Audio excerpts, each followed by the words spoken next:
How to protest without violence. For your protest to succeed, you need passion. But don't let your passion reach a boiling point. Keep your protest peaceful and you'll achieve better results. You will need something to protest, a location, permits, a slogan, emergency contact information, protesters, and a cool head. Optional, wallet-sized cards. Organizing a protest can have serious consequences, especially in places that restrict freedom of assembly. Familiarize yourself with local laws and regulations and be sure you know your rights. Step 1. Pinpoint your aims. Although a protest expresses opposition or disapproval, also use it to get across what you support.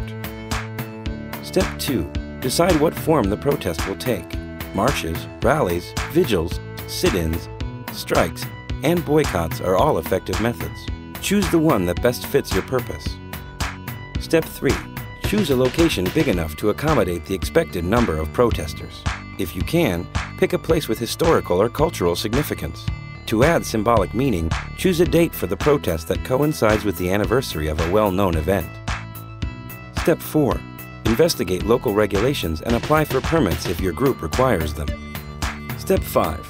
Come up with a nonviolent slogan or chant that is easy to remember and works well both out loud and in print.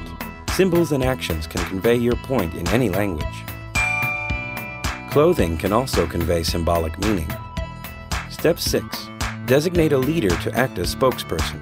If the group is especially big, designate team leaders as well to oversee certain tasks and help with crowd control.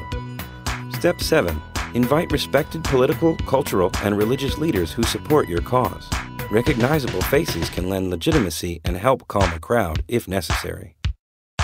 Step 8. Keep a record of all planned protest participants and gather information for emergency contacts and resources like lawyers and human rights organizations. Step 9. Set up a meeting with protesters ahead of the demonstration. Run through what will happen at the protest itself and discuss emergency procedures. Distribute wallet-sized cards to demonstrators with phone numbers to call for legal and medical help. Step 10.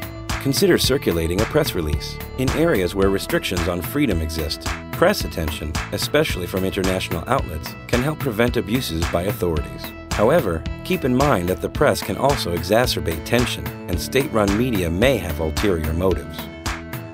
Step 11. During the protest, respect property.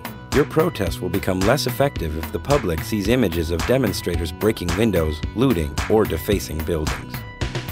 Step 12. Make precise demands rather than a laundry list of grievances. Keep speeches forceful but not incendiary, and avoid profanity or violent imagery. Setting a non-threatening tone may help avoid arrest. If the police do arrest you, do not resist them.